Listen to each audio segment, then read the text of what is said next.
I woke up to the sound of rain drumming on the roof of my old house. 67 years old and getting up at 5 in the morning is still easy, a habit developed over decades.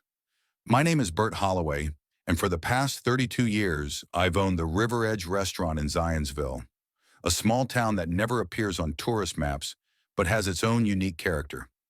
I brewed coffee, strong, no sugar, and sat by the window, looking out at the wet street. The rain always reminded me of Helen. My wife loved mornings like this. 4 years have passed since she was gone.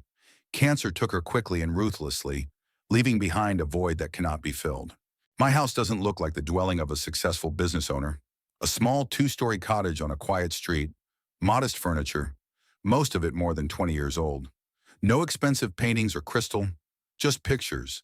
Lots of pictures of Helen and me, and a few with my son Noah. Noah is complicated, especially since his mother died.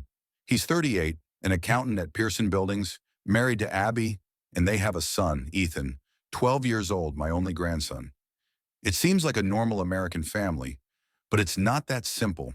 I finished my coffee, got dressed, and left the house. My old 98-year-old Chevy looks unremarkable, but it's reliable as a clock. A 15-minute drive, and I'm at my restaurant. River Edge is in a beautiful spot on the high bank of Eagle Creek. From here, you have a view of the city and the water. We're not open to the public yet, but the kitchen is already bustling with activity. "Good morning, Mr. Holloway." Ray, a chef who has worked with me for 20 years, greeted me. "Morning, Ray. How's the family?" "Fine, thank you. My daughter got into college. I was really happy for him." Ray is one of the people I consider family. Not by blood, but by spirit. I don't have many of those in my life. I made my way to my little office in the back of the restaurant. From here, I manage the whole process: orders, deliveries, finances. Never like to flaunt my position. A lot of diners don't even know who owns River Edge. I prefer to watch from the sidelines. The history of the restaurant began 32 years ago.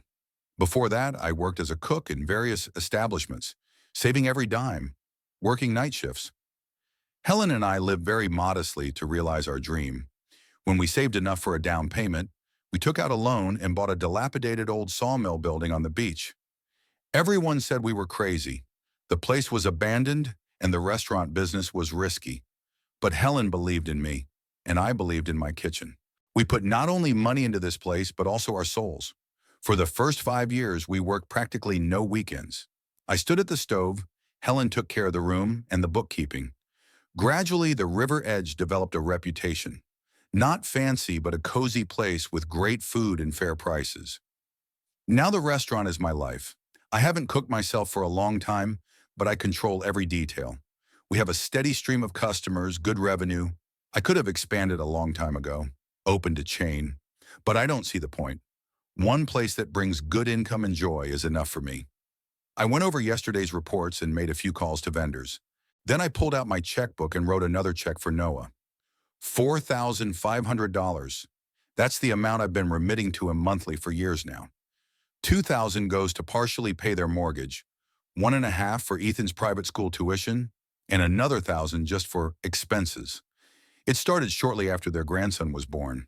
At first, it was just temporary hardship. Then it became a tradition. I never said no, partly because of Helen. She was always spoiling Noah. Partly out of guilt. As a child, I worked a lot and was rarely home. And after she died, helping her son became a way for me to keep in touch with her. Putting the check in the envelope, I thought about it. Noah makes good money for a mid-level accountant.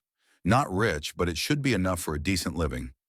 If it weren't for the constant emergency expenses, that car broke down, or repairs to the house, or a vacation at a resort to restore his health.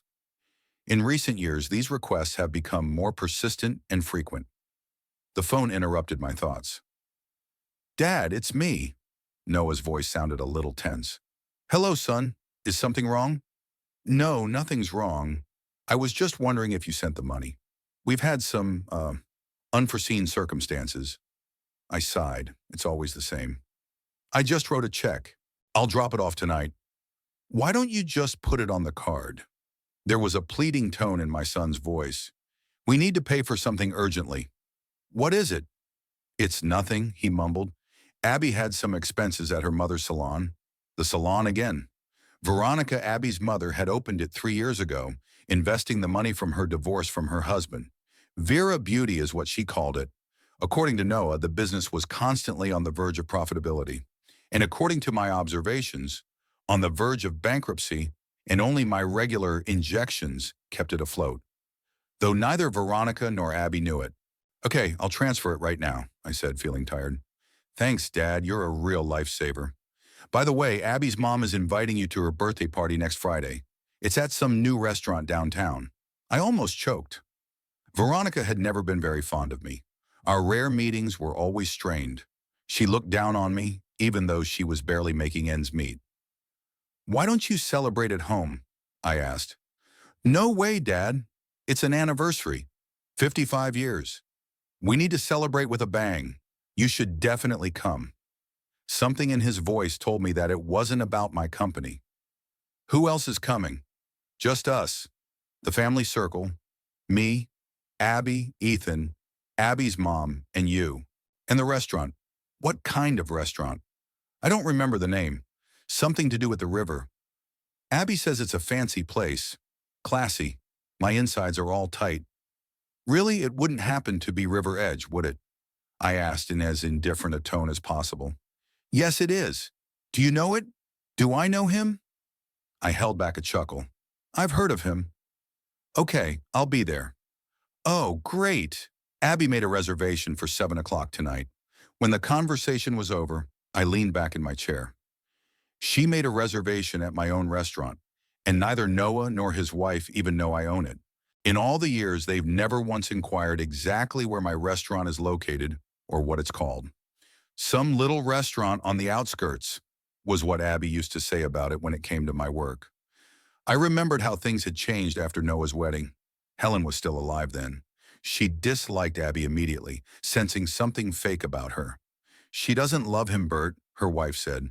All she wants is stability. I brushed it off as just my mother-in-law's usual jealousy. Now I realize Helen was right. After she died 5 years ago, Noah became even more distant. Our meetings became a formality. He only called when he needed money, and his sister-in-law didn't even hide her disdain for me. Old man living in the past, stuck in the last century, loser who never managed to develop his business. These phrases, which I overheard by chance, spoke volumes. I opened online banking and transferred the money to Noah's account. Then I checked the reservation for the following Friday. Indeed, a table for 5 in the name of Whitney, Veronica's maiden name. I called Alice, our lounge manager. My family is coming next Friday, I told her. They don't know I'm the owner. Alice raised her eyebrows in surprise. They don't know at all? Not at all. And I want to keep it that way, for now. All right, Mr. Holloway. I'll alert the staff. A table in the main dining room? Yes, and Alice. Serve them as regular customers. No special privileges. She nodded understandingly and walked out. Alice had worked with me for 10 years and was one of the few people I trusted completely. I looked at Helen's picture on the desk again. What would she say now? Probably advise me to stop this game of secret benefactor. She'd always been more straightforward than me. Bert, I thought I heard her voice. You're not helping them. You're making it worse. Maybe she's right. In the last year, I've transferred almost $60,000 to my son, not counting emergency loans that have never been repaid. At the same time, I live modestly, drive an old car, and haven't bought new clothes in years. It's not about being stingy. I just don't see the point in ostentatious luxury. My restaurant brings in a steady income. I have investments, real estate. I could live a much richer life, but why? To impress people who don't care about me? The day flew by. I made purchases, communicated with clients, solved current issues. In the evening, when the restaurant was filled with customers, I watched from my office through a special one-way window. I loved watching people enjoying their food, socializing, laughing. In those moments, I felt like it wasn't all for nothing. On my way home, I stopped by my son's house. They lived in an upscale neighborhood, in a big house that they clearly couldn't afford. Without my help, they would have lost it long ago. Abby answered the door, a slender blonde with perfect makeup and cold eyes. Designer clothes, expensive jewelry. She winked faintly when she saw me. Ah, Bert. Noah said you'd be stopping by. Come on in. Not even a hello or a, how are you? I'd long ago given up expecting basic politeness from her. Noah was in the living room staring at his laptop. My son was of average height, with a bald spot on his face and a perpetually tired expression. Sometimes I could hardly recognize him as the cheerful boy he had been as a child. Hi, Dad. He looked away from the screen. Thanks for the translation. It's a big help. You're welcome. Where's Ethan? He's at a friend's house for a sleepover. They're doing a school project. I nodded. I rarely saw my grandson. Abby always found reasons why I couldn't see him. He was busy, or sick, or had important things to do. The only thing she was interested in was his school fees. I confirmed that I'll be at Veronica's birthday party, I said. 7 o'clock at River Edge. Yes, Abby confirmed, coming back into the room with a glass of wine. It's the trendiest restaurant in town right now. My mom and I have been wanting to go there for a long time. I hope you like it, I said discreetly. I'm sure it doesn't compare to your little family place. Abby smiled, but her eyes remained cold. They say they have an amazing food and wine list. I didn't say anything. My son coughed awkwardly. Dad, we've been thinking, he started. We'd like to give Abby's mom a nice present. Would you mind? How much? 5,000, Abby said quickly. We want to get her some exclusive jewelry. She does so much for us. I chuckled mentally. Veronica never did anything for me except show her superiority, but I was tired of arguing. All right, I'll translate tomorrow. Achoo, you're the best, Noah exclaimed. But there was no sincerity in his voice, just relief. As I walked away, I turned around and saw them look at each other. There was a look of satisfaction in their eyes. It was as if they'd fooled the old fool again. On the way home, I thought about dinner. What would happen when they found out the truth? When they realized that all these years they had despised the man they had lived off of? I don't know why, but I felt strangely relieved, as if the end of a long and tedious game was at hand. At home, I sat in a chair and turned on the old vinyl record player, the only luxury I allowed myself. Jazz filled the room. Helen loved jazz. Such a way. You were right, darling, I said into the void. It was time to change things up. A week before Veronica's birthday, I decided to stop by the Vera Beauty Salon. Not that I needed the services of a stylist. I just wanted to see for myself where my money was going. The salon was located in a strip mall on the west side of Zionsville, an area that was considered upscale among the locals. Parking in the lot, I took my time getting out of the car. Through the window, I could see Abby sitting at the front desk, staring intently at something on her phone. She was wearing a blouse I'd seen in a designer clothing catalog. I happened to notice the price while flipping through a magazine in the dentist's waiting room. $600 for a piece of fabric. Finally, I got out of the car and headed for the entrance. The bell above the door jingled melodiously. Abby looked up and her face ran the gamut from surprise to poorly concealed irritation. Bert, what are you doing here? No hello, no smile. Only bewilderment, as if I'd broken into her bedroom instead of a public place. I was getting a haircut, I lied. My regular barber had retired. It was only partially true. Joe had indeed closed his little barbershop after 40 years in business. But I wasn't too worried about it. Anyone could handle my simple haircut. Abby faked a smile that didn't touch her eyes. Well, she looked me over from head to toe, assessing my worn jeans and simple shirt.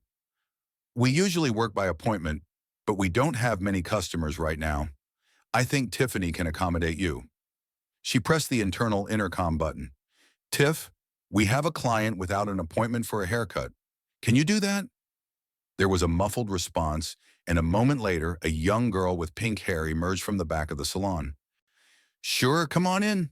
She smiled at me with a much warmer smile than my sister. In law. While I was getting my haircut, I furtively looked around the salon. The room was decorated with taste, expensive furniture, crystal chandeliers, marble countertops. But there really weren't many customers. I counted only 3, including me. With such expenses on the interior and rent in a prestigious location, the business should have burst a year ago, if it weren't for my money. Is this your first time here? Tiffany asked, fiddling with her scissors. Yeah, I was just passing through and thought I'd stop by. You're lucky. We're usually hard to get in without an appointment. We're the most popular salon in the neighborhood. I nodded politely, even though I could see with my own eyes that it wasn't true. I guess that's what they were told to say, to create the illusion of success. While I was getting my hair cut, Veronica entered the salon. Even if I hadn't known who she was, I would have recognized her as Abby's mother. The same haughty look, the same behavior of someone who was used to thinking of herself as superior to others. Despite her age, soon to be 55, she looked younger thanks to her obviously inexpensive cosmetic procedures. Perfectly styled brown hair, impeccable makeup, a pantsuit that screamed of its costliness. Veronica glanced around the salon and frowned when she saw the empty chairs.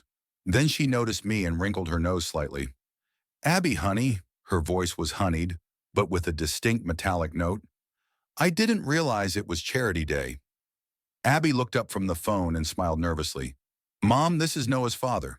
He just came in for a haircut. Oh, Bert, Veronica acted surprised as if she just noticed me. What a surprise. Unexpected. Usually our customers prefer more specialized establishments. I knew exactly what she meant. Cheaper places. For the working man. I decided to support the family business, I said calmly. That's nice. Veronica smiled falsely. Son, I hope you didn't spend your last pension on this. Tiffany, who was giving me a haircut, flinched slightly at this blatant rudeness, but kept silent. Don't worry about my pension, I said. Better tell me how things are going in the salon. Are you prospering? Of course.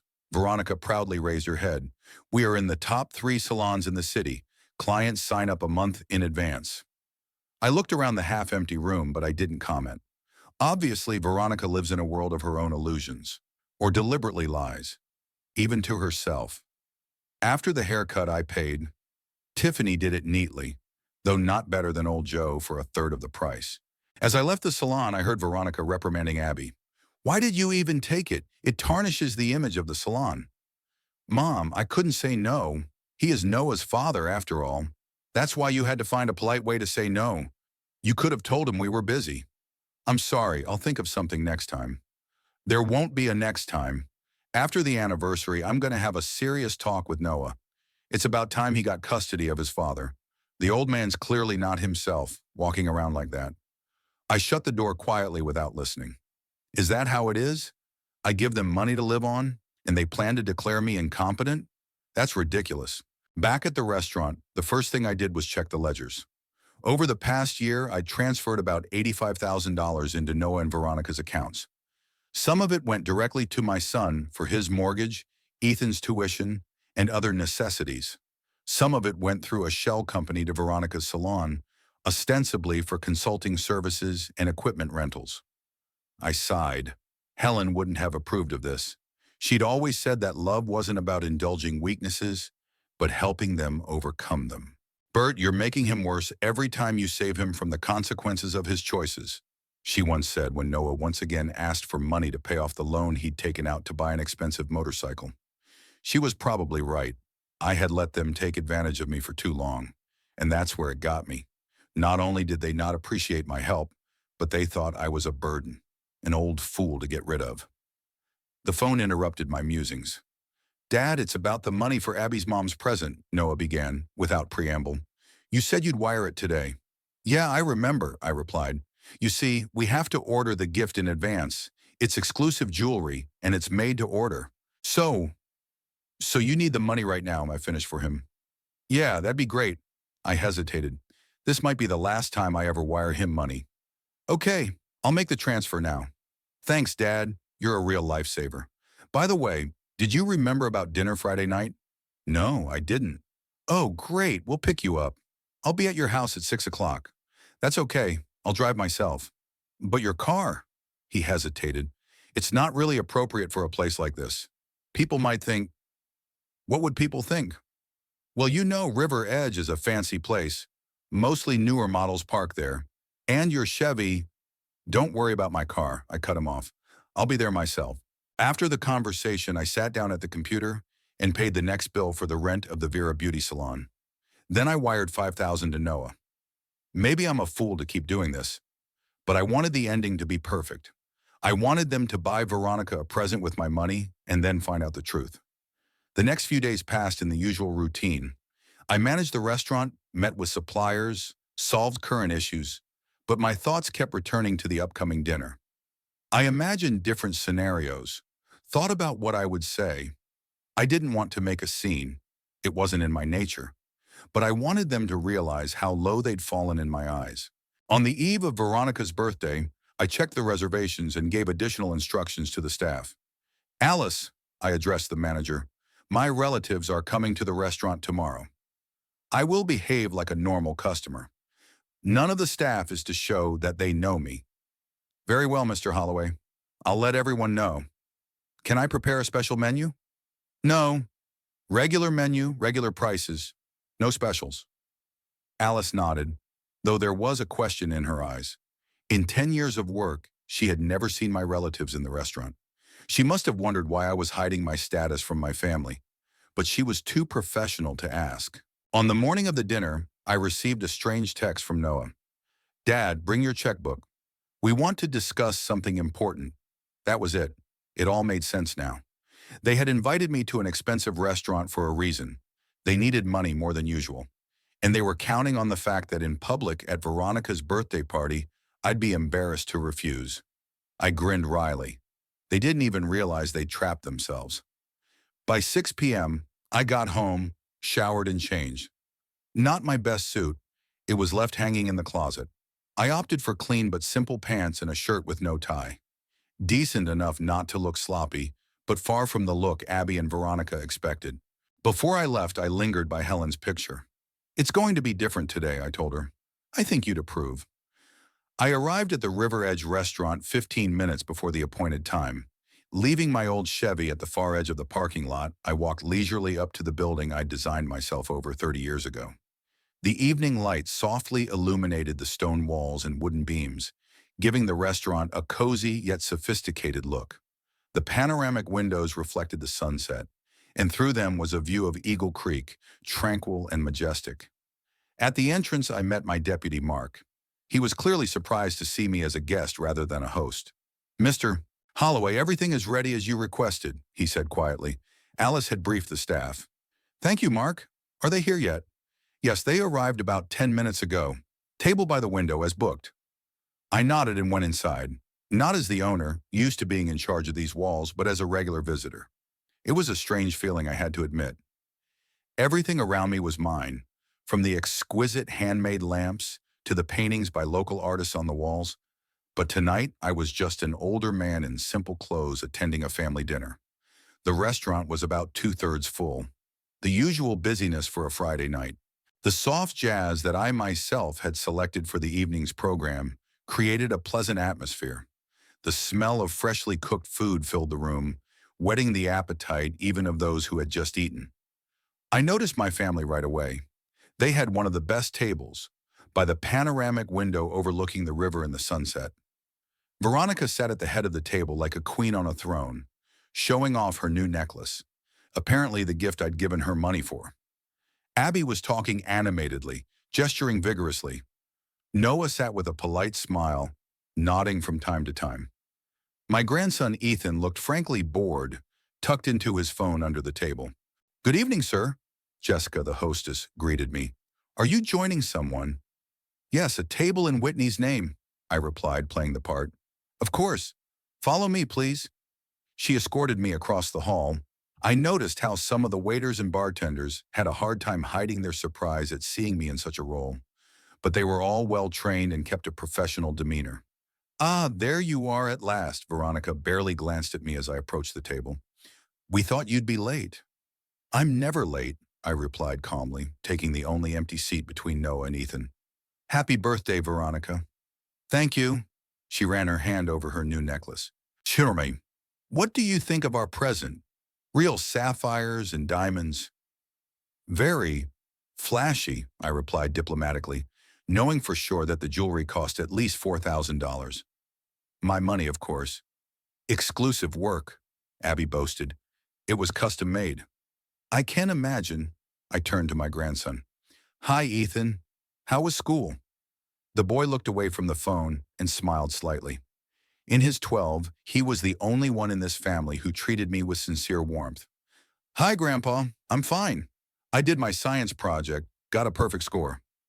Good for you. What was it about? It's about the effects of river pollution on the local ecosystem. I even took water samples from Eagle Creek and… Ethan, don't bore Grandpa with your schoolwork. Abby interrupted him. He's not interested in it. Actually, I'm very interested, I objected. Go on, Ethan. But the moment was gone. The boy shrugged his shoulders and looked at his phone again. A waiter came to the table. Daniel, who had been working at the restaurant for 5 years. He kept his expression professionally neutral, though I noticed a slight nervousness in his movements. Good evening. My name is Daniel, and I'll be your waiter tonight. Can I get you something to drink? Yes, Veronica said immediately. A bottle of your finest champagne. And give us the wine list so we can order something to accompany the main courses. Of course, ma'am. I'll bring our signature crystal champagne and the wine list. I shuddered faintly. Cristal at my restaurant was $300 a bottle. Of course, they'd ordered the most expensive, expecting me to pay for it at the end of the night, as I always did during our rare dinners together. Daniel left, and Veronica leaned back in her chair with a satisfied look. This place is amazing, she said, looking around. They say the owner is a genius in the restaurant business. Started from scratch and created one of the most popular places in town. I suppressed a chuckle, if only she knew. Yeah, we heard, Abby said. I bet he's a millionaire. Not like some people. She gave me an eloquent look. Not everything is measured in money, I said calmly. It's easy to talk when you have enough, Veronica parried. These days, you're nothing without money. Daniel returned with champagne and a wine list. Opening the bottle with the dexterity I'd taught him, he poured the champagne into glasses. Are you ready to order, or do you need more time to familiarize yourself with the menu? Give us a couple of minutes, Veronica ordered, studying the menu with a look of connoisseurship. I already knew what I was going to order, because I had prepared the menu myself, but I decided to play along and open the folder too. Out of the corner of my eye, I could see Veronica and Abby whispering, looking at the prices. Noah, my son said quietly to me, while the women were busy with the menu, I wanted to talk to you. We've been having some financial difficulties.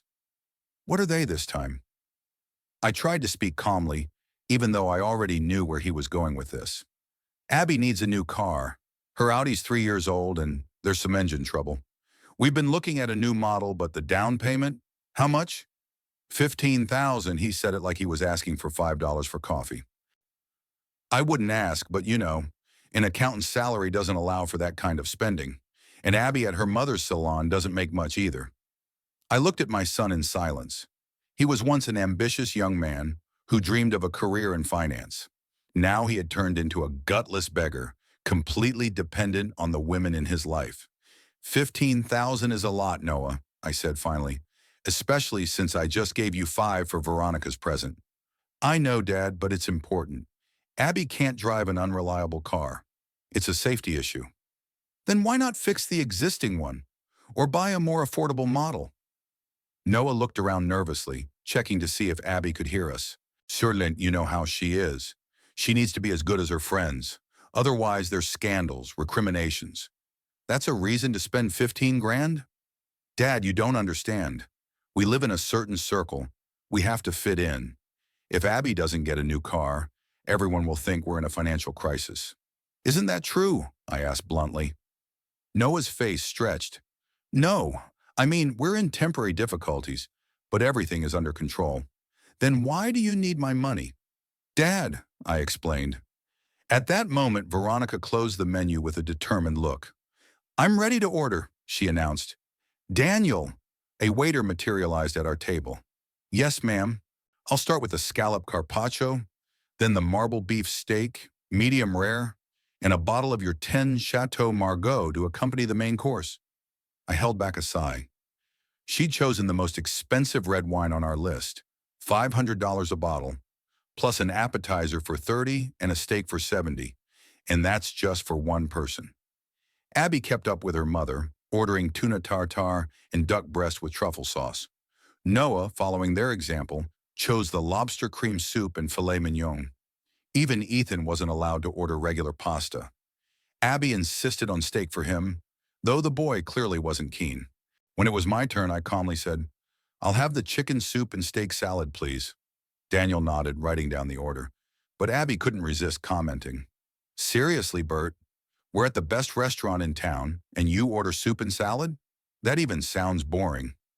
"I prefer simple food," I replied. "Besides, I don't want to spend any extra money." "Don't worry about money," she smiled with fake concern. "We agreed that tonight was a treat. You can afford something decent." I shook my head. "Thank you, but I've chosen what I like." "And my pocketbook," Veronica murmured loud enough for me to hear. Speaking of pockets, Abby stepped forward, her eyes gleaming with excitement. "Bert, did Noah talk to you about our situation?" "If you mean about the new car, yes." I sipped my water calmly. "E, you're going to help us out?" "The down payment's only 15 grand, which isn't much for—" "For whom?" I interrupted. "For a retiree with a small restaurant on the outskirts of town." Abby was embarrassed for a moment, but quickly pulled herself together. "Well, we know you've been saving all your life, and you have almost no expenses. You haven't even bought new clothes in years. And that's a reason to spend my savings on your new car?" "Not mine, our family car," she tried to sound sincere. "Noah will use it too. And Ethan, it's for the safety of the family." I looked at my son, but he avoided my gaze, scrutinizing the pattern on the tablecloth. "I've already given you 5,000 for Veronica's present," I said, "plus the monthly transfers for the mortgage and Ethan's school. I think that's enough." Both women's faces showed unconcealed disappointment. Noah looked like he wanted to fall through the ground. "Enough?" Veronica asked with a hint of indignation. "Your donations barely cover the basics. A young family should have the best of everything." "Which they'll earn on their own," I countered. "Don't you want to help your own son?"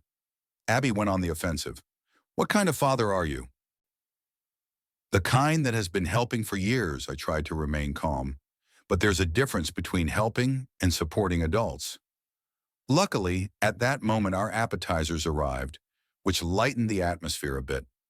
For a while we ate in silence. My chicken soup was perfect.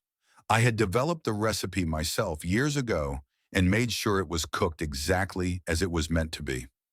"Grandpa was right," Ethan said suddenly, putting the phone away. "In school we were told that it was important to be financially responsible and to live within your means." Abby almost choked on her tartare. "Ethan, stay out of adult conversations and put the phone away. We're in a restaurant." The boy lowered his eyes guiltily and was silent again. I felt a prick of pity. It seemed that in this family his opinion was no more valued than mine. After the appetizers, the tension eased a little.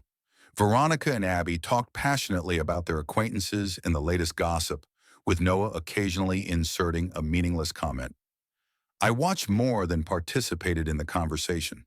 When the main courses arrived, the conversation returned to money, or rather, my son's and his family's lack of it. "You know, Bert," Veronica began, cutting off a piece of her steak, "I've always thought that older people should be concerned about the future of their children and grandchildren. After all, they don't need anything after they're gone, and the young still have their lives to live." "I don't plan to leave in the near future," I answered dryly, "and I prefer to manage my money myself." "But that's so selfish." Abby couldn't contain her indignation. "You don't have any hobbies, you don't travel, you don't buy anything meaningful. What do you need money for?" "Maybe for a rainy day," I suggested, "or for medical treatment if I get sick." "There's insurance for that," she said. "Your savings could make a real difference in our lives right now. A new car is just the beginning. We could renovate the house, send Ethan to the best summer camp, buy new furniture, and invest in expanding my mom's salon," Veronica added. "It would be a great investment. In a couple years, the income would triple." I looked at her skeptically. "If your current salon was making at least a minimal profit, I might believe it. But as far as I know, you barely make ends meet." "These are temporary difficulties," Veronica was indignant. "A startup always takes time to develop." "3 years is enough time to understand the business prospects," I said. "And judging by the number of clients I've seen in your salon, the prospects are not brilliant." Veronica's face turned red with anger. "What do you know about modern business? Your little restaurant on the outskirts of town is a bygone age. We're creating a premium brand with franchise prospects. I calmly cut a piece of chicken from my salad. Perhaps you're right. I am old-fashioned. But at least I don't live on borrowed money or beg my relatives for money. Dad, don't start, Noah intervened, clearly afraid of a scandal. Let's just enjoy the evening. Sure, Abby smiled falsely. After all, we're here to celebrate Mom's birthday, not to discuss finances. But Veronica wasn't ready to back down. No, let's get this straight. Bert, are you refusing to help your only son and grandson just because of some senile paranoia? I'm not refusing to help, I explained patiently. I refuse to fund your luxurious life, which you can't afford. There you go again. Abby rolled her eyes dramatically. Maybe you should say we should give up our house and move into an apartment. Or that Ethan should go to a regular school instead of a private school. That would be more fiscally responsible, I nodded. You see, Noah? Abby turned to her husband. Your father wants us to live in poverty. He wants our son to go to school with just anyone, so we don't have anything decent. I didn't say that, I objected.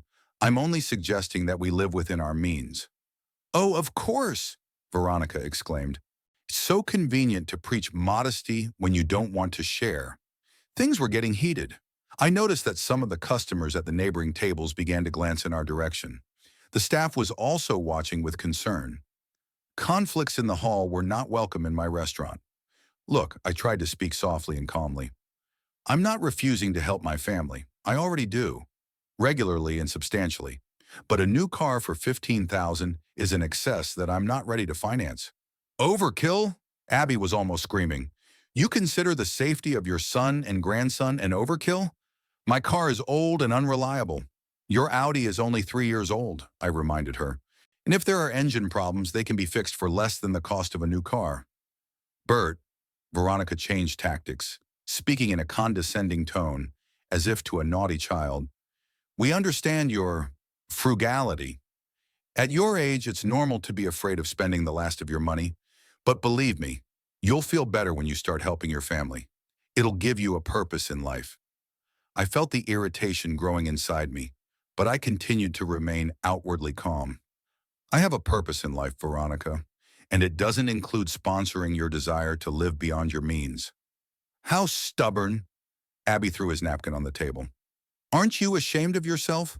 Your son is working like hell, and you refuse to help with such a small thing. 15,000 isn't a small thing, I objected. To you, maybe, she countered, but for a normal person with a normal business, a normal amount, the owner of this restaurant probably doesn't count every cent like you do. I held back a smile. If only she knew. Maybe he has other priorities, I said. Exactly, Abby nodded triumphantly. Priorities. Normal people prioritize family. What's yours?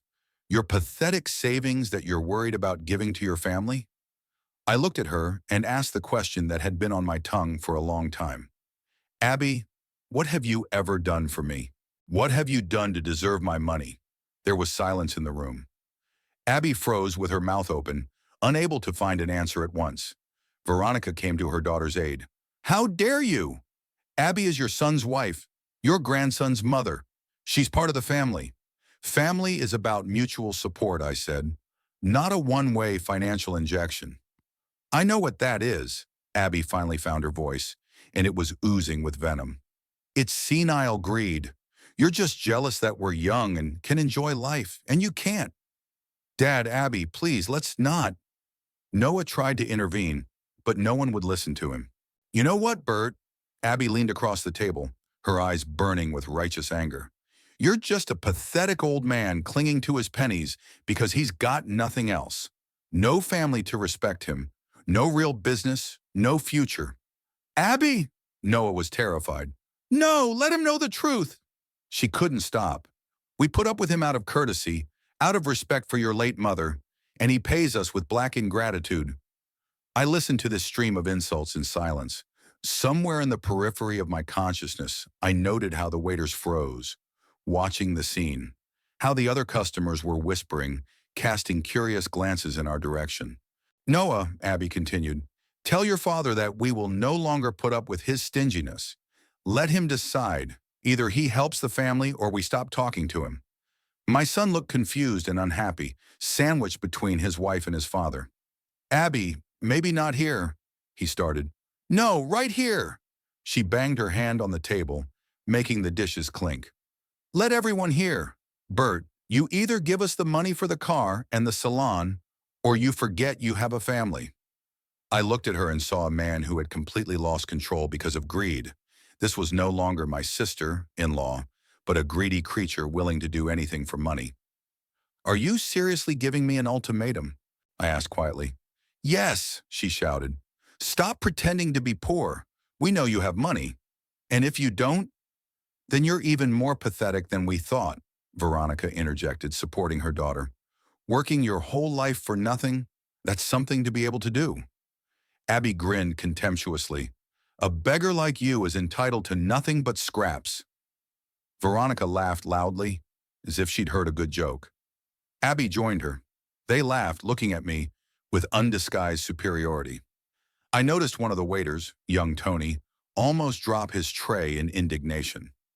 Alice, standing at the bar, gave him a warning gesture. The entire staff knew who I was, and now they could hardly contain their emotions as they watched me being insulted in my own establishment. After Abby's insults and Veronica's laughter, there was an awkward silence in the room. I sat there, calmly looking at my relatives, though inside I was seething with anger and frustration.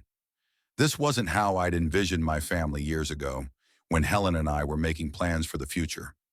Noah looked confused and unhappy. He lowered his eyes, unable to look at me or his wife. Ethan, my grandson, looked at his mother with an expression of shock and incomprehension. Apparently, he had never seen this side of Abby before.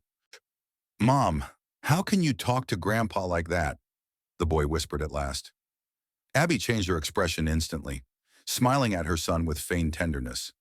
"Honey, grown-ups sometimes say harsh things to each other. It's called honesty. I just want your grandfather to understand the importance of family. By humiliating him in front of everyone?" Ethan didn't give in to the manipulation. "Ethan," Abby's voice became stern, "don't interfere in the conversations of your elders. And put the phone away. How many times do I have to tell you?" I saw the boy shrink, but something new flashed in his eyes. The realization of what his mother and grandmother were really like. Well, perhaps this evening will teach him a lesson. Daniel, our waiter, chose that moment to come to the table. "Is everything all right? Can I get you dessert or coffee?" "Yeah, we're fine," Veronica retorted, not yet cooled down from the altercation. "And yes, bring us a dessert card." Daniel nodded and left. I noticed him exchange quick glances with the other members of the staff. They were all confused, not knowing how to react to their boss's humiliation. I shook my head faintly, a signal to keep the game going for now. "So," Veronica decided to change tactics, speaking in a businesslike tone. "Let's summarize. Bert, you refuse to help your family, and we take that to heart. But don't think there won't be consequences." "What kind of consequences?" I asked calmly, sipping my water. "First, you can forget about regular visits from your grandson. Ethan has a busy schedule, and we can't waste his time with unproductive meetings." I looked at my grandson. The boy's eyes widened with surprise and resentment. "But I want to see my grandfather," he objected. "Honey, we'll discuss this at home," Abby told him. "Second," Veronica continued, ignoring Ethan's protest, "we're going to have to reconsider your living arrangements. At your age, it's not safe for you to live alone." "What do you mean?" I was wary. "Sonia, that there are excellent nursing homes," she said with fake concern. "Public ones, of course. You probably don't have money for private ones." "Mom's right," Abby said. "We've been talking about it for a long time. Your house is too big for one person. You could sell it and use the money to pay for a nursing home and maybe help your family." I couldn't believe my ears. Not only did they think I was an elderly loser, but they were planning to dispose of my property. "Had you thought to ask my opinion?" I asked. "Bert," Veronica leaned across the table to me, "when a person becomes elderly, he or she is not always able to make rational decisions. It's a scientifically proven fact. And who's going to decide for me?" "You." "Noah, of course," she smiled as if it were an obvious truth. He's your only relative, and as an accountant, he's great with finances. I glanced at my son. He was still avoiding my gaze, but it was clear from his demeanor that they had discussed this topic before. Noah, is it true? I asked quietly. He finally looked up, his eyes a mixture of shame and stubbornness. Dad, we're really worried about you. Your house needs repairs. You live alone. Your job takes a lot of energy. And the solution is to put me in a nursing home and sell my real estate? Not right away, of course. He tried to soften the situation. We were thinking of getting a guardianship first. It's for your own safety. I couldn't believe what I was hearing. My own son, whom I had given so many years of my life and helped so much, was willing to declare me incompetent for money. It hurt more than any insult to Abby. Daniel returned with the dessert menu, and the conversation temporarily stopped. Abby and Veronica were enthusiastically studying the dessert list, as if they hadn't just discussed a plan to incarcerate me. The chocolate fondant looks delicious, Veronica said, and the lavender creme brulee.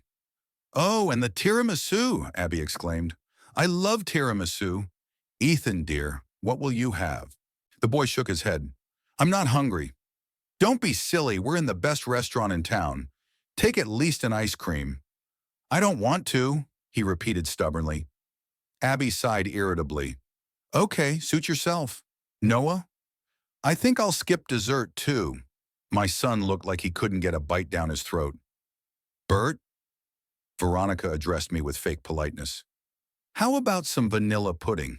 It's not too expensive for your budget. No, thank you, I replied calmly. I'm satisfied with dinner. Well, it's just me and Abby then. She turned to Daniel. Chocolate fondant and creme brulee, and 2 cappuccinos. Of course, ma'am, the waiter wrote down the order. Anything else? Yes, Abby interjected. A bottle of your finest dessert wine. You have Tokay, don't you? Of course, Daniel nodded. Tokay Asu Essence, 15 years old. I almost choked. That wine was on our menu for $250 a bottle. But now I understood their plan. They were ordering the most expensive, counting on me to pay the bill at the end, as usual. Despite all the insults and humiliation, they still considered me a cash cow. While Daniel carried out the order, I observed the behavior of my relatives. They completely ignored me as if I was nothing. Veronica was busily discussing expansion plans with her daughter, and Abby was glancing around at the other customers, assessing their outfits and jewelry. Not a shred of remorse or embarrassment after they'd just planned to deprive me of my freedom.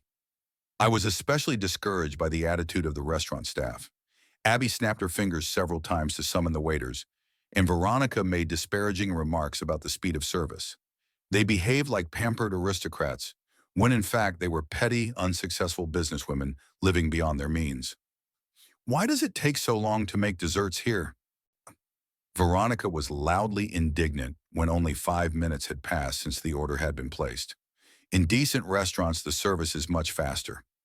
I noticed Daniel's shoulders tense at the next table. He was well aware of our restaurant's standards. The desserts were made fresh, and that took time.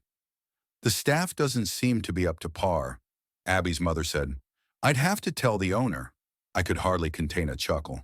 If only they knew who they were threatening to complain to. Finally, the desserts were served, perfectly arranged, as was everything in my restaurant. The pastry chef, Maria, was a true artist, turning each dessert into a work of art. Not bad, Veronica admitted grudgingly, tasting her creme brulee. I've had better, though. In Paris, Abby said, remember that restaurant on the Champs? Élysée? That was a real dessert. I knew they had never been to Paris. All their international experience had been limited to a 5-day trip to Cancun 3 years ago, which, by the way, I had also paid for. Watching them, I thought about my son. What had happened to that ambitious, honest young man that Helen and I had raised? How had he allowed himself to become a gutless puppet, completely controlled by his wife and mother-in-law? Helen was always worried that Noah was too soft, too compliant. He wants everyone to like him, Bert, she used to say. And that could get him into trouble. How right she was. Noah had married Abby shortly after Helen's death, perhaps looking for a replacement mother figure in his life. But instead of a caring companion, He'd gotten a manipulator who'd gradually alienated him from his father and turned him into a money-making tool. Looking at him now, slouching, eyes drooping, listening to his wife's chatter without complaint, I felt a pang of pity. He was no longer my son, but a pale shadow of him. "Do you think the restaurant is doing well?" Veronica asked suddenly, looking around the almost full room. "It must be," Abby nodded. "They're getting about $1,000 for our table alone." "Not bad business," Veronica said thoughtfully. "Maybe we should consider the restaurant industry for investment. After we expand the salon, of course." "Why not?" Abby clearly liked the idea. "Imagine your own restaurant." We'd show her how to run a business like that the right way. I could barely contain my laughter as I listened to their fantasies. They had no idea how much labor, knowledge, and experience it takes to successfully run a restaurant, especially a restaurant like River Edge. "You know," I said, "the restaurant business is not as easy as it looks. High competition, complicated logistics, personnel problems." "Oh, Bert, don't start your lectures," Veronica interrupted me. "We're talking about serious business, not your little diner on the outskirts of town." "Exactly," Abby said. "There's a difference between a family restaurant and a premium establishment. It's like comparing your Chevy to my Audi." I remained silent, but smiled inwardly, anticipating the moment when they would learn the truth. Finally, the desserts were eaten and the wine was drunk. The moment I'd been waiting for all evening came, paying the bill. "Daniel," Veronica called out, tapping her fingernails impatiently on the table. "The bill, please." "Right away, ma'am," the waiter replied and quickly left. "So, Bert," Abby turned to me with a fake smile, "I suppose you'll be paying for our dinner, as usual?" "Am I?" I raised an eyebrow. "After all that was said at the table?" "Well, don't be petty." She waved it away. "It's Mom's birthday. And besides, you said yourself that you're not refusing to help your family. Helping and paying for luxurious whims are different things." "Dad," Noah interjected in a conciliatory tone, "let's not spoil the evening. I'll pay for my share." "What?" Abby turned to her husband indignantly. "You can't be serious. It's tradition. Your father always pays for family dinners. After you called him a beggar who only gets leftovers?" Noah reminded me. "I was just overreacting." Abby laughed nervously. "Bert realizes it was a joke, doesn't he?" I looked her straight in the eye. "No, Abby, it wasn't a joke. Neither were your plans to declare me incompetent and put me in a nursing home." "We're just concerned about your well-being," Veronica interjected with feigned concern. "But if you insist on paying the bill, we won't object." At that moment, Daniel returned with a leather folder for the bill. I noticed the barely restrained smile on his face and realized my plan had worked. "Your bill," he said, placing the folder in front of Veronica. "It's all included." She opened the folder and turned pale. "What is this? There's some kind of mistake. What's wrong?" Abby leaned over to her mother, peering at the bill. "Oh my God, $1,700? That's impossible." "Allow me," Daniel pointed to the lines on the bill. "Crystal champagne, $300. Chateau Margaux wine, $500. Tokay dessert wine, $250. Plus your appetizers, main courses, desserts." "But it's a robbery," Veronica exclaimed. "We didn't know that wine cost so much." "The prices are on the wine list, ma'am," Daniel replied calmly. "You didn't ask about the cost when you ordered. However, we usually get a discount." Abby looked like she was about to cry. "We're the owner's family." I froze. "That's it? They knew all along?" "Excuse me, ma'am." Daniel acted surprised. "Did you say the owner's family?" "Yes." Veronica seized on the thought. "My son, in-law, owns this restaurant. Or his partner, I don't know exactly. Either way, we've always gotten a discount." I couldn't believe my ears. They didn't even know for sure who I was, but they weren't shy about using it to their advantage. "I'm sorry, ma'am, but we're not aware of any discounts for your group." Daniel kept a professional expression on his face, though I could see the corners of his lips twitching. "Achishorn, this is outrageous." Abby raised her voice, drawing the attention of the other customers. "Get the manager right now. We're going to complain." "Of course, ma'am." Daniel left and soon returned with Alice, the restaurant manager. Good evening, she said with a friendly smile. I'm Alice Park, the manager of River Edge. What can I do for you? We have a problem with the bill, Veronica said firmly. We've been charged the full amount, even though we're the restaurant owner's family. Alice looked surprised. The owner's family? Interesting. And who among you is Mr. Holloway's relative? This gentleman here, Veronica pointed at me. Bert Holloway, my son-in-law's father. Alice turned her gaze to me, and a spark of amusement flickered in her eyes. Are you Bert Holloway? Yes, I confirmed calmly. And you're the owner of River Edge? That's right. There was a deafening silence. Abby and Veronica stared at me in shock. Noah literally turned white. Only Ethan didn't seem surprised. Rather, something like respect flashed across his face. But how? Abby whispered. I thought you said you had a little restaurant on the outskirts of… River Edge is my restaurant, I replied. I've owned it for the last 32 years. And yes, it's not in the center of town. Technically, it's in the suburbs. But it's… Veronica looked around the luxurious interior. It's one of the most successful restaurants in the city. Thank you for the compliment. I nodded slightly. Why didn't you ever tell us? Noah looked completely lost. And you never asked, I replied simply. In all these years, not one of you ever asked where exactly my restaurant was, what it was called, how successful it was. You were only interested in my money, not the source of it. Alice coughed delicately. Mr. Holloway, about the discount for family members. No discounts, I said firmly. Give me the full bill. But Dad, Noah looked like he was going to cry. We can't pay that much. I thought you lived in a certain circle and had to fit in, I reminded my son. Dining at an expensive restaurant is part of that lifestyle, isn't it? It's not fair, Abby exclaimed. You deliberately lured us here to humiliate us. I didn't lure anyone anywhere, I said calmly. You chose my restaurant to celebrate Veronica's birthday. And by the way, you didn't even bother to tell me that you were going to use my name to get a discount. Veronica looked as if she had swallowed a lemon. But how are we going to pay this bill? We don't have that kind of money. That's your problem, I said. You ordered the most expensive dishes and wines without asking prices. How did you put it, Abby? A beggar like you is entitled to nothing but scraps? Well, I guess you're the beggars now. There was silence in the restaurant. Abby and Veronica looked at me as if I'd turned into an alien right in front of their eyes. Their faces, which had just been contorted with anger and indignation, were now expressions of pure shock. Abby's eyes widened to an impossible size, her mouth hanging open in mute question. Veronica had gone so pale that her makeup seemed unnaturally bright against her white skin. My son Noah looked confused and lost, as if the ground had gone from under his feet. Only Ethan, my grandson, looked at me with a new respect. His eyes read something like, "So this is who you really are, Grandpa." "You're the owner of River Edge?" Abby finally squeezed out, as if she still couldn't believe what she was hearing. "That restaurant?" "Yes," I answered simply, "for 32 years. But, but…"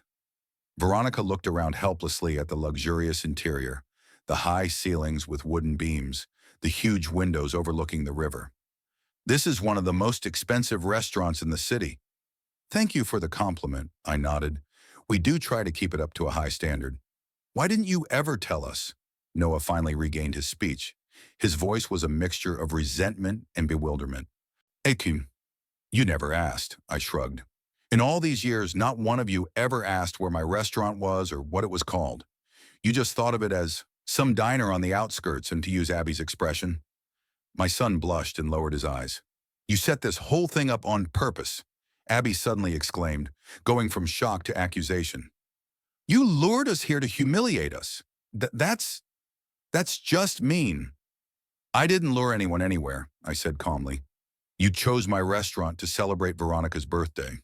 And I even tried to clarify the name of the place, if you remember our conversation." Veronica seemed to begin to come to her senses. There was a calculating light in her eyes. "Bert, darling, we're terribly sorry for the misunderstanding." She tried to make her voice soft, but it was fake. "Of course, if we'd known it was your restaurant—" "So what?" I interrupted. "Would we have behaved differently? Called me a beggar?" Didn't plan to put me in a nursing home? We were just concerned for your well-being. Abby picked up her mother's line. You live alone in a big house. You never talk about your affairs. How could we have known? We could have wondered, I remarked, instead of making plans to dispose of my property behind my back. There was an awkward pause. The customers at the nearby tables did not hide their interest in our conversation, although they tried to pretend that they were engrossed in their food. Alice, my manager, coughed delicately. Mr. Holloway, perhaps it would be more convenient for you to continue the conversation in your office? I thought for a moment. It really wasn't the best idea for my family and the reputation of the place to have a conversation in the middle of a restaurant. Good idea, Alice. Would you please prepare my office and bring the bill there? We'll continue this conversation in a more private setting. Of course, sir, she nodded and left. You have an office here? Veronica couldn't hide her surprise. Of course, I answered. I've worked here every day for the last 30 years. We rose from the table and headed across the room to an inconspicuous door at the back of the restaurant. I could feel the eyes of the staff on me, sympathetic and a little curious. They all knew me as a fair and reserved boss, and it was a shock to many to see how my own family treated me. My office didn't look like a typical executive's office. No flashy chairs or expensive paintings, a simple desk, a few comfortable chairs and bookshelves of cookbooks and business publications. The only decorations were Helen's portrait on the wall and a panoramic window with a view of the river, even better than in the main room. Please make yourselves comfortable. I pointed to the chairs around the small conference table in the corner of the office. Abby and Veronica entered hesitantly, as if expecting a catch. Noah looked completely defeated, and Ethan looked frankly curious. So, I began when everyone was seated, I think it's time for an honest conversation. Bert, Veronica tried to take the lead. We recognize that there has been an unfortunate misunderstanding. Perhaps some harsh words were spoken. Harshness? I raised an eyebrow. You were planning to declare me incompetent and send me to a nursing home to dispose of my assets. It was just a suggestion. Abby splashed her hands. We were worried about you. Your house needs repairs. Your car is old. My house is in perfect condition, I interrupted. As for the car, it's reliable and I'm completely satisfied with it. Unlike your 3-year-old Audi, which you say breaks down all the time. Abby blushed and stopped talking. Alice entered the office with a folder in her hands. The invoice as you requested, Mr. Holloway. She placed the folder on the desk. And I also brought those financial documents you prepared last week. Thank you, Alice. I nodded. That'll be all. When the door closed behind her, I opened the file. You know, I said quietly, the ironic thing about this situation is that you've been living off me for years while calling me a loser. What are you talking about? Veronica tried to feign bewilderment, but fear flashed in her eyes. This, I put the first bank statement on the table. Over the past year, I'd transferred more than $70,000 into Noah's account. Monthly mortgage payments, Ethan's private school tuition, insurance, emergency loans that were never paid back. Ethan's eyes widened. Apparently the boy didn't know his tuition was being paid for by me. Noah lowered his head even lower, as if trying to become invisible. And these, I held out the next document, are monthly payments to Styling Solutions for supposed consulting services for my restaurant. A company that, oddly enough, is registered in your name, Veronica. She turned even paler, if that was even possible. I don't know what you mean. You do, I was adamant. Over the past 3 years, through this shell company, I transferred about $200,000 to support your beauty salon, paying rent, buying equipment, paying off loans. Without that money, Vera Beauty would have gone bankrupt in its first year. That's not true, Abby shrieked. Our salon is thriving. We have regular clients, exclusive services, and losses averaging $10,000 a month, I finished for her, which I covered through sham contracts. But, how? Veronica seemed to begin to realize the magnitude of the situation. We never asked you to finance the salon. No, I agreed. You asked Noah, and he asked me. First it was a temporary loan to buy equipment, then a little help with rent, then urgent repayment of debt to suppliers. The list could go on for a long time. I looked at my son. Noah, did you really think that I don't understand where this money goes? That I don't check how such sums are used? Yai, I didn't know what to do, he mumbled. They kept demanding money, saying that without it the business would collapse, that we'd lose everything. So you decided to just milk your old father instead of telling me the truth? Dad, I don't blame him, Abby stepped in. I insisted. Mom opened the salon after the divorce, put all her money into it. We couldn't let him go broke. It would have killed her. So you've been lying to me for years, using my son as a middleman, I summarized, while treating me with contempt and considering me a loser. There was a heavy pause. Even Abby seemed unable to find the words to justify it. Grandpa, Ethan said suddenly, I, I didn't know you were paying for my school, thank you. This simple, sincere thank you from a 12-year-old boy contrasted with the silence of the adults who had been using my money for years without expressing an ounce of gratitude. You're welcome, Ethan, I smiled at my grandson. Your education is the only thing I have never spared money for. What will happen to our school now? Asked the boy bluntly. If you don't pay anymore? The question hung in the air. Abby and Veronica waited tensely for my answer. Noah seemed to shrink back in his chair. You know, Ethan, I looked carefully at my grandson. I always thought that education is the best investment, but the decision about your school now will be made by your parents, based on their real possibilities. So, you're gonna stop helping us? Abby looked like I was announcing the end of the world. After everything we've been through together? After you called me a beggar who's entitled to nothing but scraps? After you planned to declare me incompetent? I shook my head. Yes, Abby, I'm going to stop funding your lifestyle, which you can't afford. But what about the mortgage? Ethan's school? The salon? There was real panic in her voice. We're not going to survive. You're going to have to learn to live within your means, I said firmly. Maybe sell the house and buy something more affordable. Transfer Ethan to a regular school where, believe me, the education can be just as good. And as for the salon, I looked at Veronica, who looked like she was about to faint. Without my support, I'm afraid he's doomed. You have too much debt and too few customers. You can't do that, Veronica exclaimed. It's my right to manage my money, I finished for her, just as it's your right to treat me with contempt all these years. Everyone makes their own choices and lives with the consequences. Dad, Noah finally looked up. I understand your frustration, but maybe we could find a compromise, at least for Ethan's sake.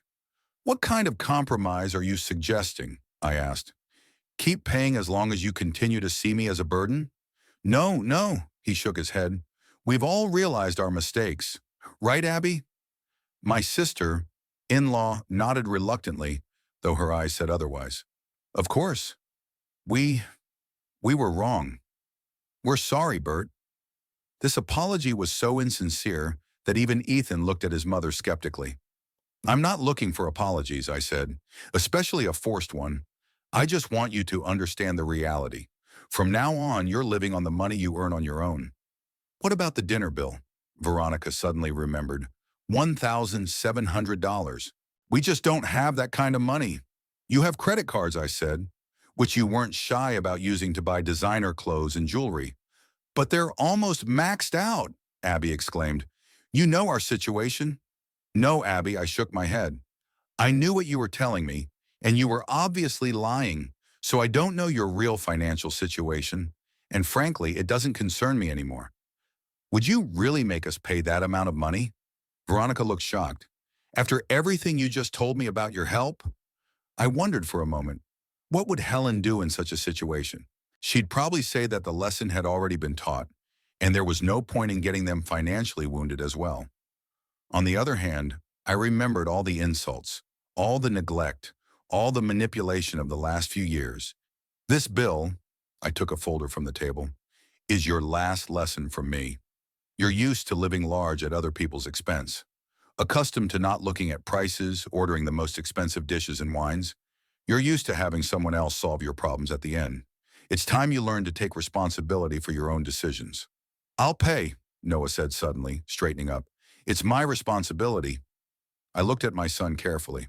There was a determination in his eyes that I hadn't seen in years. Okay, I nodded, but this is just the beginning. You will have to rethink your whole way of life. We can't do that, Abby exclaimed. We have mortgages, loans, Ethan's school. Without your help, we'll just go broke. Maybe, I agreed, but it would be the result of your own decisions, not mine. I've let you guys use me for too long thinking I was helping. In fact, I've only contributed to your irresponsibility. What about your will? Veronica suddenly asked, showing an amazing ability to think about money even in this situation. Noah would still inherit the restaurant and the fortune, wouldn't he? I looked at her in bewilderment. Did she really think I'd leave them my life's work after all this? No, Veronica, I said firmly. I've already made the changes to the will. Noah is no longer my sole heir. What? Abby jumped up. You can't do that. He's your son. I can and I did, I replied calmly. Most of my fortune will go to charity, educational foundations, and support for aspiring restaurateurs. Noah will get a certain amount, but not control of the business. That's not fair, she exclaimed. It should stay in the family. What family, Abby? I looked her straight in the eye. The one that planned to declare me incompetent? The one that thought I was a burden and a failure? The one that had used me for years without showing me a shred of respect or gratitude? She couldn't find an answer. What about Ethan? Noah asked. It wasn't his fault. I've set up a separate education fund for Ethan, I said, looking at my grandson. The money will go directly to his college education when the time comes. Neither you nor Abby will be able to access those funds. The boy's face brightened. Really? Thank you, Grandpa. It's not fair, Abby exclaimed again. We're his parents. We should decide. No, Abby, I interrupted. You've proven that you don't know how to make financial decisions. So the fund will be managed by the trustees, and the money will be used only for Ethan's education. Veronica, realizing that the situation was completely out of control, decided to change tactics. Bert, darling, we all overreacted. You're right. We've been ungrateful and perhaps reliant on your help. But we can make it up to you. Give us a chance to prove that we've changed. It's too late, Veronica. I shook my head. There are too many lies, too many manipulations. I don't believe a word you say anymore. Then what's all this for? Noah suddenly asked. Why did you have to put on this dinner show if you'd already made up your mind? I looked at my son carefully. Because I wanted you to realize who you really were all these years. Parasites, living off the man you despised. I wanted you to see yourself from the outside and maybe learn a lesson for the future. And what lesson should we learn? Noah asked bitterly. That you can't base your life on lies and manipulation, I answered simply. That you can't despise the person you depend on. And that a real family is not just blood ties, but mutual respect and care. There was a heavy silence in the office. Everyone in the room was immersed in their own thoughts. Abby and Veronica looked utterly shattered. Their world, built on the financial support of the loser, had collapsed overnight. Noah seemed lost between loyalty to his wife and the realization of betrayal towards his father. Only Ethan, despite the seriousness of the situation, seemed a little encouraged, perhaps seeing for the first time that adults could also be held accountable for their actions. I slid the folder with the bill over to Noah. Here's your bill. Pay it on the way out. Okay, he replied quietly, pulling out a credit card. One more thing, I added. Vera Beauty Salon owes my company for the last 3 months of consulting services. $30,000.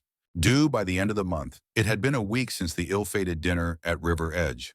I was sitting in my office reviewing the restaurant's financial statements when there was a knock on the door. Come in, I said, keeping my eyes on the paperwork. Alice, my loyal manager, appeared on the doorstep. Mr. Holloway, you have visitors, your son and his wife and her mother. I looked up, a little surprised.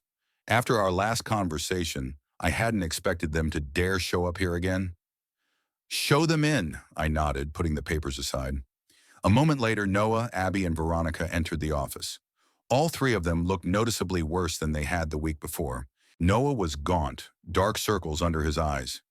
Abby and Veronica, usually impeccably dressed and makeup, looked almost ordinary today.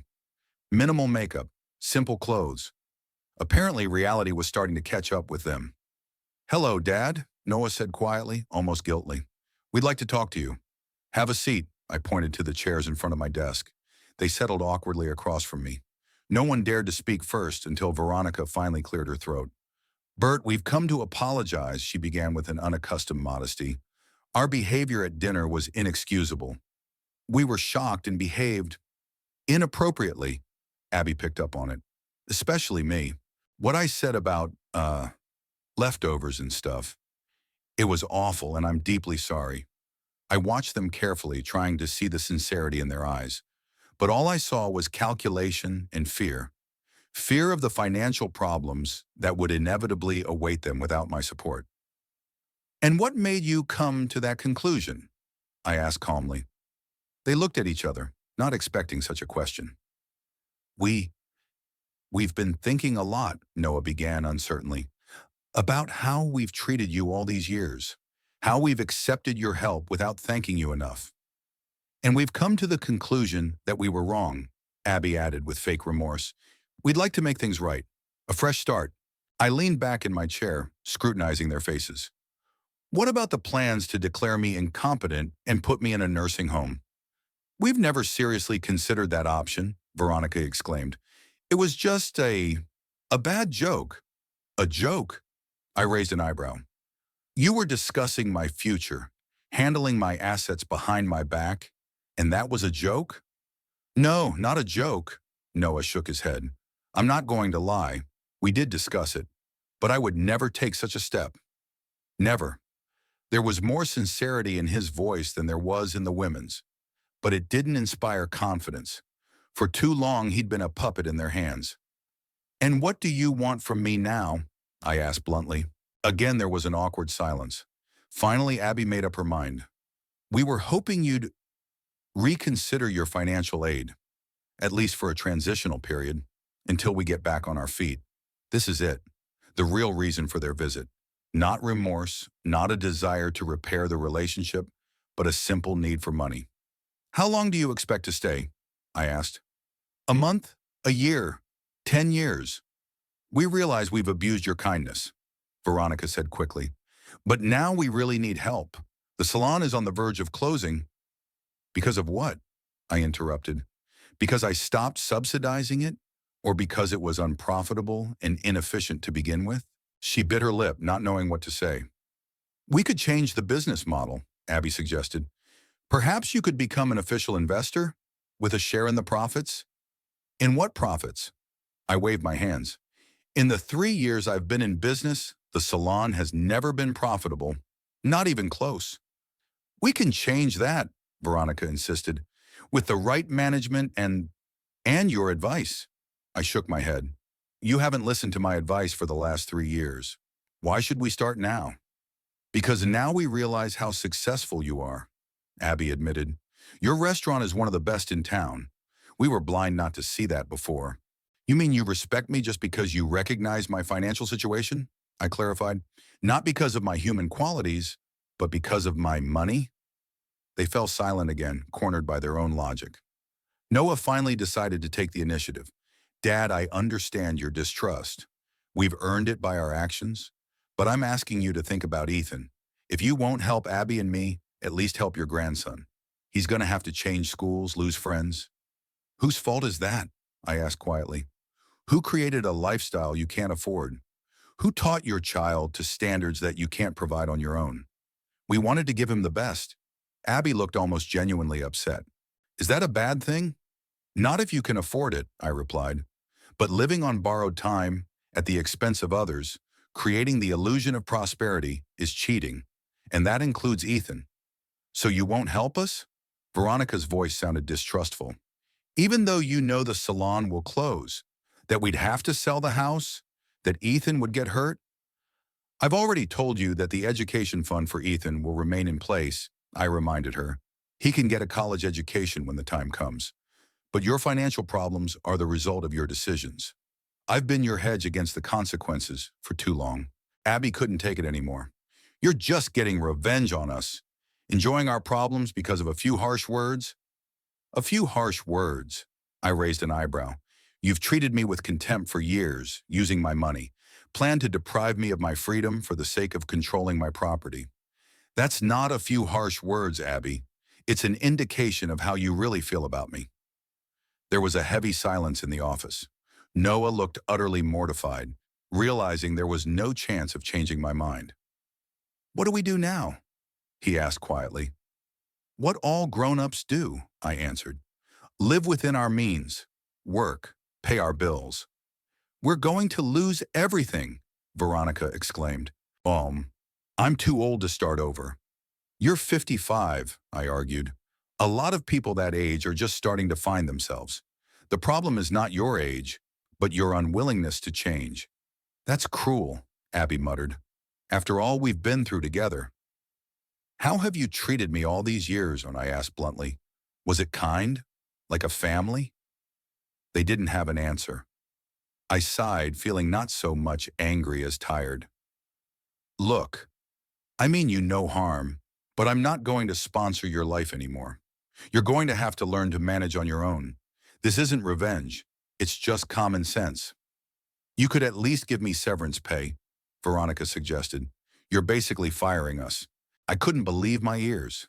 Even now in this situation, she was only thinking about how to get more money from me. "Veronica, I didn't hire you. I was the source of your ill-gotten gains. And now that source has dried up. Call it what you want, but there will be no severance package." Noah rose from his seat. His face was a mixture of disappointment and humility. "I understand, Dad. You've made your decision, and I respect it. But I have to choose my family. Abby, Ethan, they need me now." "I know, son," I nodded, "and I wouldn't expect otherwise." "It doesn't mean I'm giving up on you," he added hastily. "It's just, I need to be with them. Help them through this." Of course. I realized that he still didn't realize how deeply entangled he was in their manipulations. They left as suddenly as they had come. I was left alone in the study, looking at Helen's picture. What would she say now? Would she approve of my actions, or would she consider them too cruel? I would never know, but deep down, I felt I'd done the right thing. Sometimes the hardest decisions are the most necessary. 3 months passed. Life had taken a new direction. I was fully focused on the restaurant, introducing a few new dishes that were a hit with customers. The relationship with my son dwindled to occasional short calls, mostly concerning Ethan. I regularly invited my grandson for weekend getaways, and to my surprise, Abby did not discourage these gatherings. Apparently, the situation in their family was so complicated that an extra weekend without a child was to her advantage. From Alice, who somehow kept in touch with the staff of the beauty parlor, I learned news about Veronica and her business. As I predicted, without my financial support, Vera Beauty quickly fell into debt. At first, Veronica tried to save the situation by taking out high-interest loans, but that only made things worse. By the end of the second month, most of the staff had quit because of salary delays. By the end of the third, a bankruptcy notice appeared on the salon's door. Noah and Abby were also facing financial difficulties. They were forced to put their house up for sale, but because of the mortgage and falling real estate prices, the deal promised to be unprofitable. Ethan transferred to a regular public school. Fortunately, he adapted quickly and even found new friends. Abby had to sell her Audi and move to a used Ford. Apparently, the change was particularly hard on her. On Monday evening, when the restaurant was usually closed, I was sitting at home, enjoying a rare moment of peace. The doorbell rang unexpectedly. Noah stood on the doorstep, gaunt, faded, but strangely determined. "May I come in?" he asked quietly. I stepped back silently, letting him into the house. We sat down in the living room, where the family had once spent a lot of time together. Noah clenched his fingers together nervously, not knowing where to begin. "Abby left me," he finally said. "3 days ago." I couldn't say I was surprised. Abby had always been looking for gain and comfort. When Noah stopped being the source of those benefits, she predictably lost interest in him. "I'm sorry," I said, and it was the truth. Despite all my disappointment in my son, I didn't want him to suffer. "Ah, she met someone else," Noah continued with a bitter chuckle. "The owner of a chain of car dealerships. Rich, successful, just the way she likes it. And Ethan, she wants to take him with her, says she can give him a better life." "Yeah, I don't know what to do, Dad. I sighed. The situation was predictable, but it was no less painful. Do you still love her? I asked bluntly.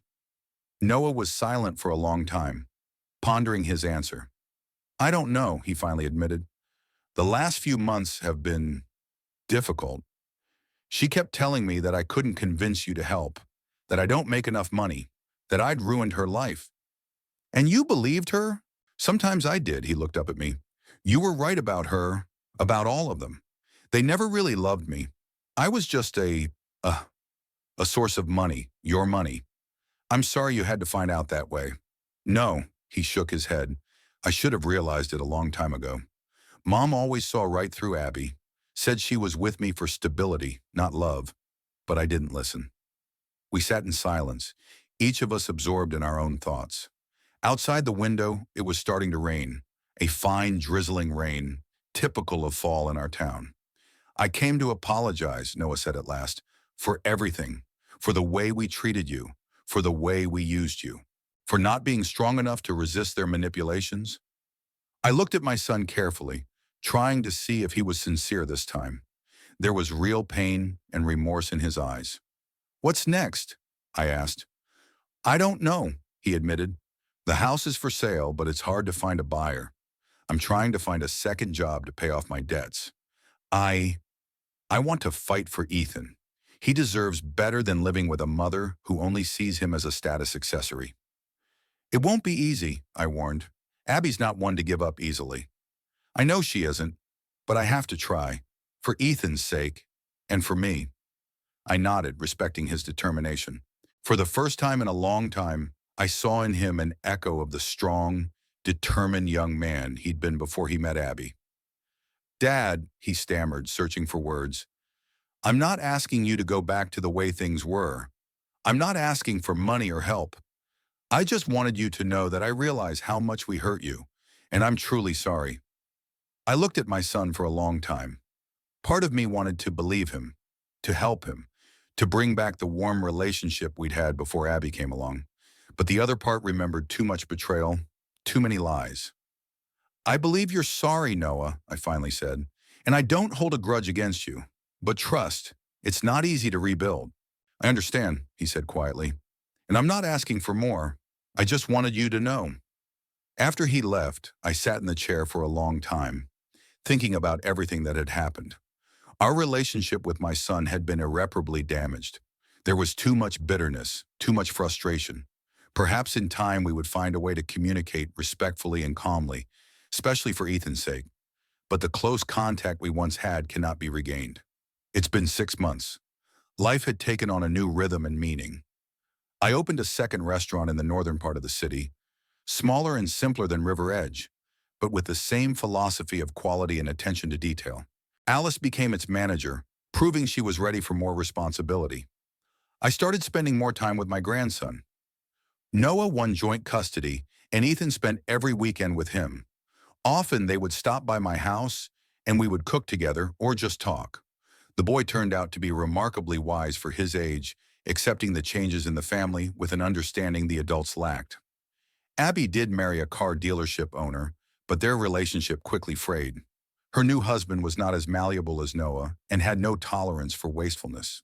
In addition, he had 3 children from a previous marriage, with whom Abby did not find common language. Veronica, having lost her salon and all her savings, was forced to take a job as a receptionist in a small hair salon. The sharp drop in status was not easy for her, and she often complained to Noah when they met that, "It's all because of your stubborn father." And I found what I had been missing for years: sincere relationships with people who valued me for my personal qualities, not my money. My new family consisted of my loyal restaurant staff, with whom we had company dinners every month, and new friends from the jazz club I'd finally found time to join. One evening, sitting on the terrace of the river edge and watching the sunset over the river, I thought about Helen. What would she say, seeing how things had turned out? Would she approve of my decisions? I could almost physically feel her presence beside me and her smile as if to say, "Bert, you've finally learned to appreciate yourself. Better late than never." Life went on, and for the first time in a long time, I felt not just existing, but truly alive. Money, status, ostentatious respect, all of these turned out to be less important than sincere relationships and a quiet conscience. After all, true wealth is not measured by the numbers in your bank account, but by the quality of your life and the people who surround you. My blood family may never be the same again, but I have learned to appreciate what I have rather than regret what I don't have. And that, I guess, is what real wisdom is all about.